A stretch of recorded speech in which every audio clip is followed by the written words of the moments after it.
What happens when two parent coaches, one a Christian and the other an agnostic Jew, sit down to talk about parenting? They take their listeners from surviving to thriving. I'm Deana Thayer. And I'm Kira Dorian. Welcome to Raising Adults, a podcast brought to you by Future Focused Parenting. Hello, everyone. Welcome to Raising Adults. And we are thrilled you've joined us today because we have a treat for you. Kira and Deana are here, but also we have the privilege today of speaking with Wendy Gossett, who is a family and relationship temperament specialist.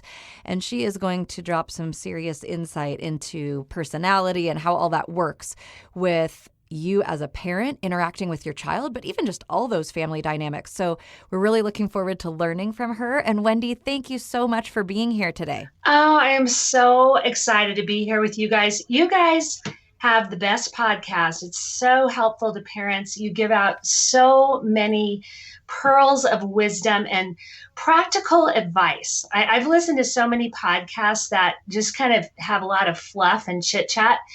And every time I listen to your podcast, it is just right to the core of helping parents and not wasting any time and all these nuggets of wisdom and all from your laundry room. It's pretty amazing. Well, thank you for the kind words. And we're so happy that you've been a listener, and we're excited to have you on board today and to learn from you. And I know Kira's had the opportunity to actually work with you, so hopefully she'll get to share about that too. But if you would, maybe just start by introducing yourself and what you do and how you even got into temperament psychology with families. So my name is Wendy Gossett, and I'm here in Denver, Colorado. And I have been an educator for the past 20, 30 years, if you count being a mom, that's the best educator of all. But I have a master's degree in education, and I worked as a corporate trainer for a while. And so I have been using Myers-Briggs and Carl Jung and David Kiersey and all the biggest psychologists in the area of temperament with my students, with adults. But it wasn't until I was a parent that it really came into play, not with my first son, because he was really easy to parent. But when my second child came around, and because my first child was so easy to parent, we had the second one while my first one was still in diapers because we thought this parenting business is so easy. So, Kira, I loved the laundry analogy you used on one of your episodes. You said something about counseling is important because if you just leave your laundry sitting there, it starts to stink and you got to clean your laundry. So I came up with a laundry analogy for you guys. So my oldest child, my son, my firstborn, he's like permanent pressed, if you still call it that. He's like a blend, a polyester cotton blend. He's really easy to take care of, and you can throw him in the dryer, and you don't even have to iron him. He's just fine. And then my second child, she is like this rayon shirt that I just bought that after I washed it, it got so wonky, and I had to just baby it and hang it from a hanger, and it still didn't come out right. And I had to read instructions for how to do it. And I had no clue how to parent my second child. And so it occurred to me that I could use Myers-Briggs like I did with adults with children. But it was definitely a learning curve because using Myers-Briggs with children is very, very different. And so over time, working with my students, I developed a child inner drive assessment that's pretty darn accurate. And I use that now with families to help them understand. They're difficult to understand children, but also they're children that they think they have figured out, because sometimes those kids are just not saying anything, but they don't feel safe and they don't feel like their parents really understand where they're coming from, but they're not letting on. They're not saying anything. So that's how I got into this. Wendy, I want to give you bonus points for being the only guest to have a laundry metaphor. Yes. Like, I am so impressed. That was such a good one. It was great and it was hilarious. Yes, we were cracking up. That's amazing. Okay, so can you tell our listeners, like, what temperament is exactly? What do you mean by that when you say you're a temperament coach? Yes. So, they've been doing so much work lately with the brain, and you hear all of these brain balance. And if you pay this huge amount of money, we're going to balance your child's brain, and everything is brain, brain, brain. And temperament is actually the functions of the brain. It's what part of your brain, which function do you prefer? And so everyone's brain is divided into 4 quadrants. We have feeling, thinking, sensing, and intuition. And this has been since the beginning of time, since cave people. And so, but we're just now doing all this research on the brain. And my daughter and I actually went into a neuro-optimized place. We kind of collaborate with a neuro-optimized place here in Denver. And we had our brains mapped. This was totally fascinating. And my brain lit up in the areas of feeling and communication. And my daughter's brain lit up in the area of thinking and tactile problem solving. And believe it or not, that is exactly what I show parents after they take the inner drive assessment and I map out all the brain functions of their family. It's like doing an EEG map on your brain to find out what's really going on inside your child's head. And a lot of times when children are acting out, their behavior is speaking much louder than their words because they might not even understand what's going on themselves. And so once you know how their brain is wired, you know that if they're saying, "Mommy, my tummy hurts, my stomach hurts," you know how their brain is wired, and you know this child is prone to anxiety, and that stomach ache could very well be something that's causing them stress. Whereas if you know your child is just the kind that is the personality that's like Teflon and things just roll off of them, you know that they probably just ate something bad. So it's really, really helpful, even when your children are very young, to find out their brain preferences so that you can translate what they are doing into why they are doing it. That's really helpful. Thank you for explaining that. And you mentioned just a second ago that even when they're very young, you can tell. So I'd love to hear how early you can tell, and then just your thoughts on whether temperament is determined more by nature or nurture, or is it a combo pack? Can you address that? Yes. So they have determined, psychologists have debated about this for years and years and years, because the 4 temperaments first were talked about early on in the book of Ezekiel in the Old Testament in the Bible, where it talks about the 4 faces of God, the lion, the ox, the eagle, and the human. And then, of course, Plato, Aristotle, Hippocrates, Socrates, these ancient philosophers all echoed that and talked about 4 temperaments. And then the Wizard of Oz made it clear to just everyone, even children, that there's Dorothy, there's the lion, there's the scarecrow, and the Tin Man. And they were all, the things they were searching for symbolize the motivations of each of the 4 temperaments. And so you can see these motivations from day 1 in your child, even before day 1, when they're in the utero. I've worked with several moms that have been carrying twins, and they said they knew they had one chilled out baby and one really high leadership, my way or the highway baby inside. And they even switched places so that the leadership baby or the boss baby could be born first.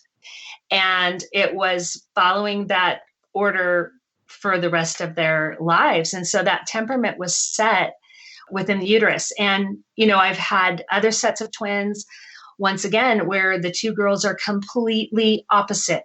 One of the girls lines up her Barbies in a row and is teaching them like a military sergeant, while the other girl is like doing twirlies around the room, wearing wings on her back like a sparkly unicorn. And they're like two completely and totally different kids from day one.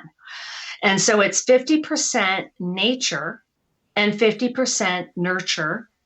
But I'm not saying that kids are fixed. It's that Carol Dweck book mindset. They're not fixed, but they have a dominant brain function, so that parents, if they know how their children are wired, they can go with the flow of their child's temperament. And yes, everyone can learn strengths and adopt strengths from other temperaments, but we don't want to try to force our child into a mold that they were never meant to be put in. For example, some of us are Dorothys. Half the world is the Dorothy type, which is a rule follower. You like to check things off the box. You like to have a plan. You like to be organized. Now, you can learn to be free. You can learn to scrap your plan, but your core tendency is always going to prefer to have a plan and to check things off the list. And so if you have a child that is a lion who just prefers freedom and would much rather learn from life and go out and figure it out for themselves rather than have you lecture them and tell them what to do, if you continue to try to do that, it's going to be a much more uphill battle than just going with the flow of their temperament and using tools to work with that type versus trying to impose your Dorothy way of doing things on your lion child. So, and it can really show up early because if you have a child that is a Dorothy child, a rule follower child, they're like the permanent press laundry that I was talking about. Also, if you have a Tin Man child, which they're very rare, that's my type. They're the human type. They just wanted a heart. They just want deep, meaningful relationships. If you have that type, they're also going to be permanent press, but they're going to be actually more of a sensitive type. So you're going to have to use maybe some fabric softener with that one. But they are very cooperative. Those two types are very cooperative types, and they're relational, so they're easier to parent than the lion type who wants freedom and who wants to just do it their way. And also the scarecrow type who's very proud, who's very independent, who's very intelligent, and they want to do it their way also. They cannot stand lectures. They do not do well with any kind of incompetence. So at the age of 3, they're already looking like the CEO of the household.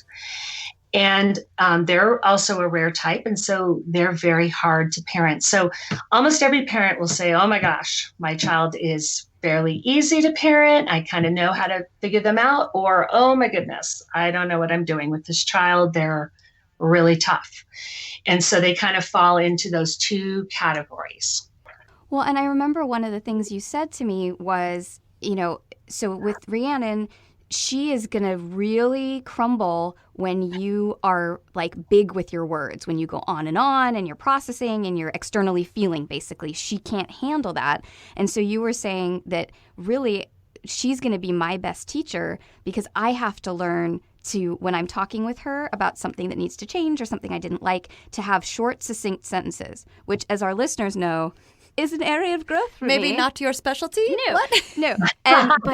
But what I noticed immediately was as soon as I started doing that, as soon as I had to take a moment, get my 2 sentences together, spit them out to her in a clear, calm way, it was game changing.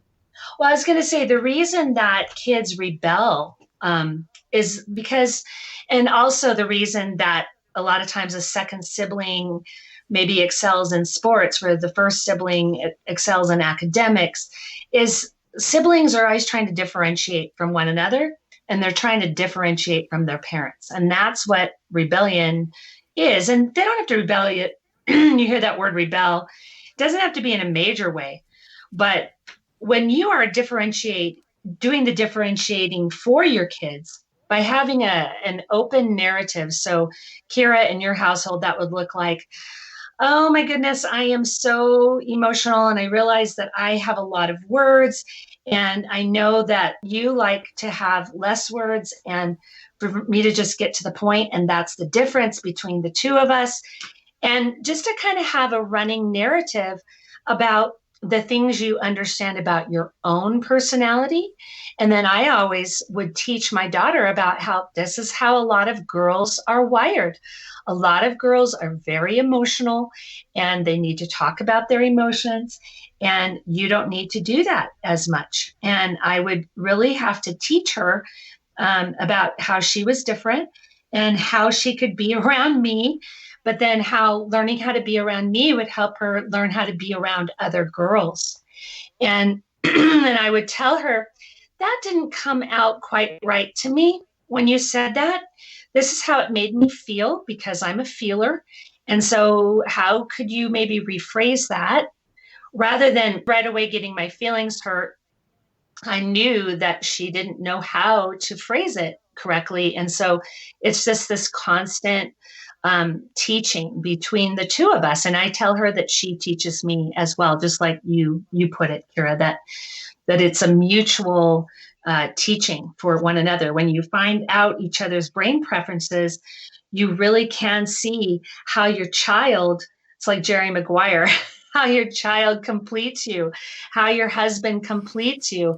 And instead of letting that be an irritation, like it can be when we're not aware of it, it can actually become this amazing blessing that you realize your kids and your spouse are making you a more whole and complete person. Mm. Oh, very beautiful. Kira might cry again.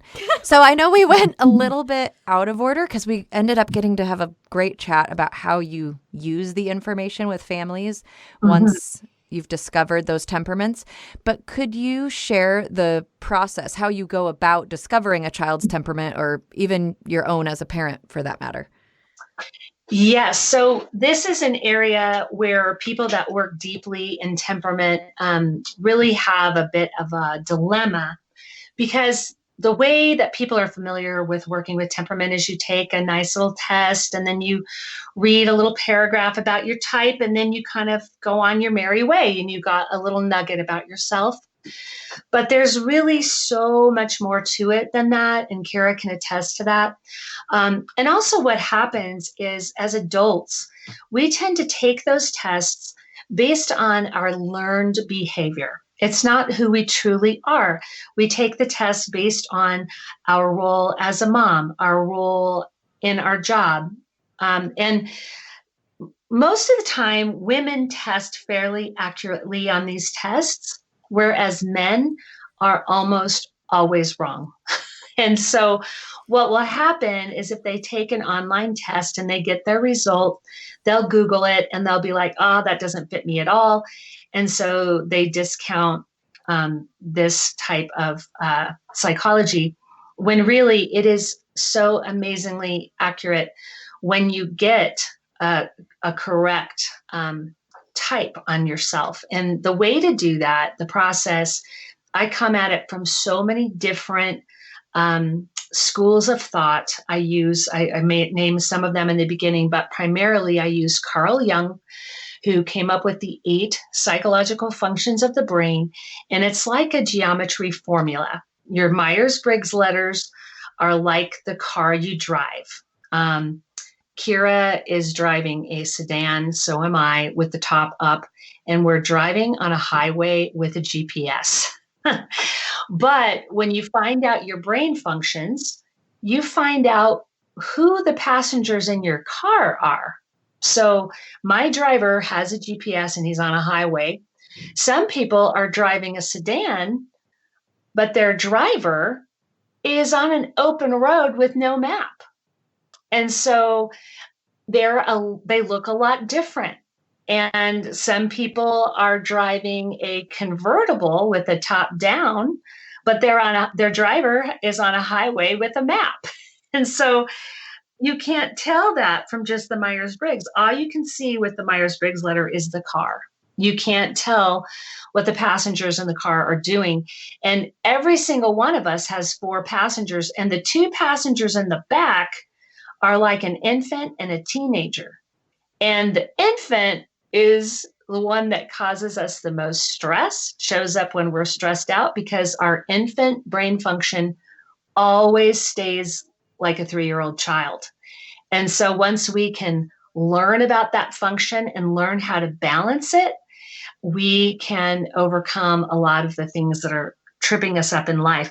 And it really helps parents to know when their child is at an early age what to expect in all the different areas of their lives. Like I heard you guys talking on your episode about consent and dating, and I can actually tell you what to expect from your kids when they're in that dating age. And I can tell you what to expect when they're in the tween years, because that's when their third psychological function starts to develop and starts to mature. And so I can actually kind of forecast the future and how to, pick activities for your children. And so I know it's a big answer, but you take a test, and that's the first step.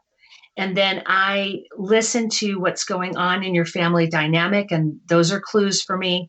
And then I will come at it from these psychological functions and from all these different schools of thought.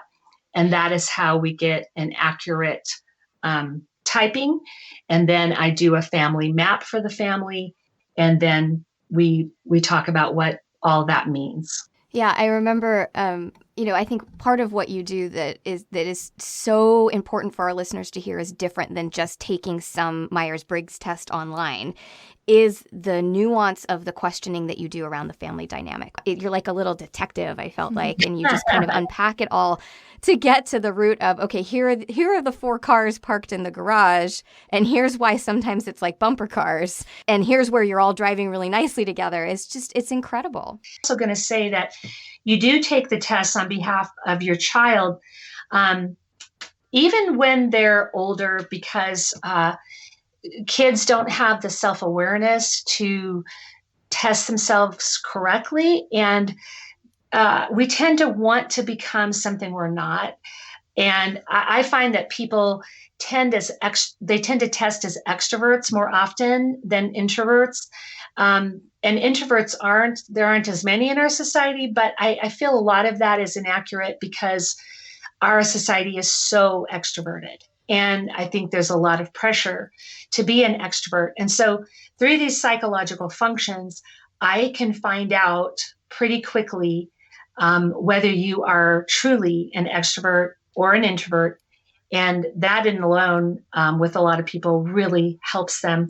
Like my daughter seemed like an extrovert. When she went out of the house, she could just be with people all the time. And when she's in the car with me, she does not talk. When she's at home, she does not talk. And so for me, it was really, I was taking it personally for a while until I discovered her temperament and found out that she is an introvert. So when she's out, she is that lion type that needs to impress. And so she's out there impressing everyone and putting her best foot forward. And she comes home and she is out of steam and she has nothing left. And so she's settling into her very black and white, logical, introverted thinking brain function. And and so that's why it's so important to go through these different steps, not just take the test and then kind of think you have enough information. It's so important and foundational to find out all the brain functions. Yeah, and you know what's so nice about that I was thinking about as you were talking, Wendy, is it can also, I think, bring the parent some peace, because you mentioned you were taking it personally, but in so many ways, once you know their temperament, it's actually a compliment. Oh, they can be their true and real self when they're at home and with me. And I should really be grateful that I've created the space for that. And I think that takes off a lot of that pressure or that tendency to take it personally, and instead to turn that to, this is great that home and family is where she's safe to be who she is. That's right. And it really does. I like to say that instead of going against the tide of their temperament, you can go with the flow of their temperament. And you can actually have peace of mind to know that the decisions you're making with your child, like for instance, if your child is one of the biggest introverts on the whole scale of 16 types, you know that the right thing to do is not to force them to go to the birthday party. You know that it's okay if they have one friend, that they're perfectly happy with that. If you're a screaming extrovert, it's going to be really, really hard for you to know that that is the way you need to parent your child. And so it really does give peace. And it's not to say, once again, the fixed versus the learned mindset. It's not to say that you can't encourage your child to go to the party, but now that you know how they're wired, you don't want to try to force the square peg into the round hole. And I love what Kira said on the episode about consent, where you were talking about you don't want to tickle that child if they don't want to be tickled. And there are a couple of types that are extremely serious types. They're completely in the box. They're very black and white. They don't like surprises. They get really upset if they have a little tiny spot on their clothes. And this can really translate into the behaviors that we see in children, like sensory processing disorder, OCD kinds of behaviors, ADD, ADHD. This is all brain function related. And so this child that I'm referring to right now that's so serious, they tend to have sensory processing. They tend to have some OCD types of behaviors and be very anxious. This type does not like spur of the moment types of things. And so you want to always point out to this child the way they're wired and say, it's really important that you do learn how to do things that aren't scheduled, because, life is not always going to be scheduled. And so, you pointed out to them that this is something they need to work on, but you don't just force them into that tickling match because they're uncomfortable with it. I just worked with a mom and a daughter who were really clashing. And the daughter was this type, and her mom was one of the most creative, surprise-oriented, silly, outgoing types that you can have.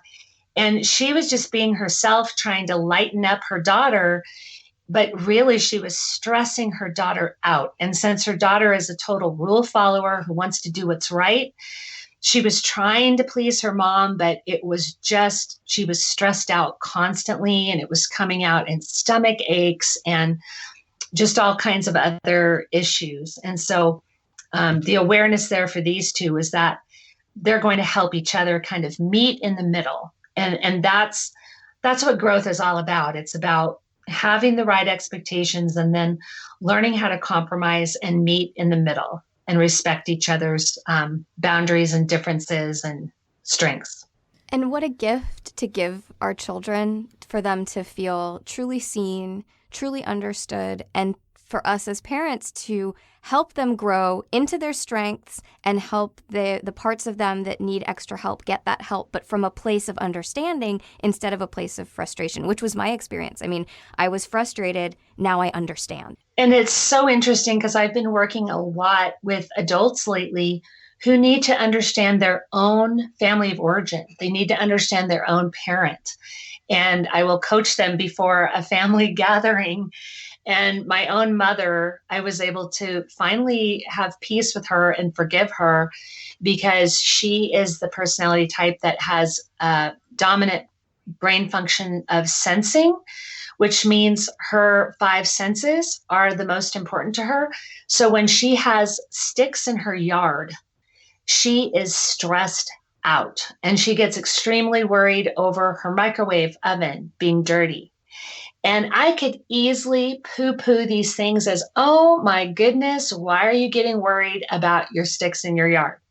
But that would be the same as her poo pooing my emotional needs. I think that's so beautiful. And in our current climate, our societal climate, I just think it's the work you're doing is so important because it's teaching understanding, it's teaching differences, it's teaching we don't all have to be the same to get along. We can see things from different points of view and actually have respect and love for each other. And so, kudos to you, Wendy. It's awesome stuff. So I just want to interject real quick. Some types are extremely rare. And so if you have one of these extremely rare types, all of society is not going to understand them. So it's even more important that their parents do understand them and that they speak over this child that you are unique for a reason. You were created this way for a purpose, because they're going to go out into the world and feel like they don't have anyone wired like they are. So, Wendy, please tell our listeners how they can find you, how they can take the first test, and how they can launch into coaching with you if they're interested in that. How can they find you and make use of your wonderful services? Yeah, so I am Wendy Gossett, Gossett, and it's just at wendygossett.com. And if you Google it, you're going to find my crazy viral dancing video of me dancing to the Backstreet Boys on the highway, embarrassing my kids. But that is my website, and you'll go to my services page and you'll just find the Child Inner Drive Assessment. And that is the first step. It's only $29 and it comes with a video explaining your child's type. But what you won't get from that is the understanding of yourself and your spouse and any other kids in the family. So if you just want to go ahead and do what Kira did for the whole family, that would be my standard package for the whole family. But then there's also a basic where it's just one parent and one child. And so if there's just one child that you are really wanting to focus on. But I really think it's important for a parent to understand their type as well, because it's the whole interaction piece that's so powerful. And I have a free ebook on my site right now, 14 Instant Ways to Connect with Your Child. And it's just kind of a compilation of all the work I've done with families over the past 5 years, and then even with my educational work before that. And I'm coming out with a book. It's called Your Child's Inner Drive, Parenting by Personality from Toddlers to Teens. And it's talking about babies. I know you guys are the baby whisperers, but it actually talks about how to spot that temperament in babies all the way through their teenage years. And then it even mentions how they are as adults as well. Awesome.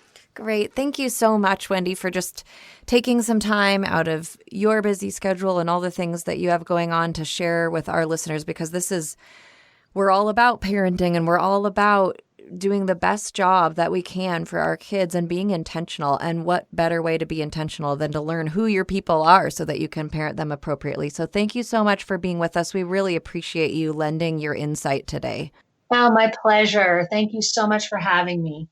Well, that was something. I haven't had the privilege of working with her like you have, but I learned a lot just from that. And hopefully you as our listeners gained a lot from that. She's just not only a wealth of information, but she's just relatable and so conversational, and you can see how much this knowledge about temperament makes a difference in how people interact. And we are different and we interact well. So we like that. We're all about those things and acknowledging that we can be different and still honor those differences and then work within that. So we're really hopeful that this was helpful to you too, and that you might even seek her out if you feel like this would be helpful to your family, because I know it was really game-changing for you and your family.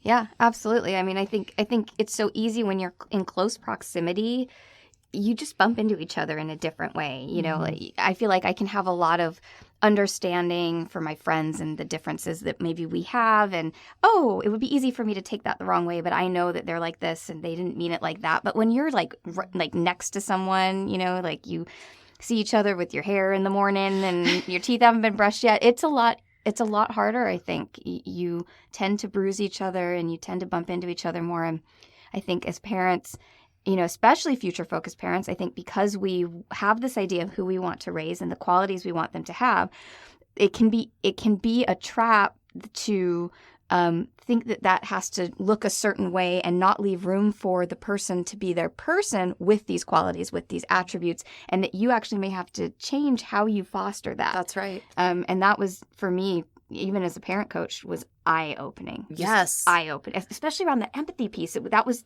probably the biggest thing I got, was this misinterpretation of what I was seeing, and how just having that misinterpretation changed how I feel about what I'm seeing. And as a feeler, that was a really slippery slope, right? Mm-hmm. Whereas suddenly having this understanding, now when Rhiannon does something empathetic, which is a lot of the time, I'm impressed by her and proud of her that she has learned at 7 this skill, as opposed to focusing on what she didn't have, which is how I felt about it in the past. When she didn't do it, I was focusing on that and getting upset. Mm-hmm. Now, when she doesn't do it, I swoop in and I teach her because that's my strength. But when she does do it, I'm proud and impressed. And then for me, the biggest thing of learning how to be succinct with her and really, really honing that skill, I'm her teacher when it comes to empathy. She's my teacher when it comes to that. So it's really been amazing. You're getting to learn from each other. Yeah, which is beautiful. And actually, I think what families should do. I always say my kids teach me more than I teach them. And I think as a self-aware individual, they really are an opportunity for us to grow and be better. They are. And this really helps with They're that. great teachers, and they're really great full-length mirrors. Yes. They really show you all your stuff. Yes, they Even the do. things you'd rather not look at. Yes, exactly. So if you have comments, questions, please send them our way. We are happy to hear from our listeners and enjoy that. You can find us info@futurefocusedparenting.com. If you haven't yet, we always want to encourage you to follow us. You can find us on both Facebook and Instagram at Future Focused Parenting and at Raising Adults Podcast. Raising Adults is produced by Kira Dorian, Deana Thayer, and today the wonderful Eric Johnson, and recorded partially with Eric, partially in the laundry room, today partially in Colorado. We're all over the place. Music by Seattle band Hannah Lee. Thank you so much for listening.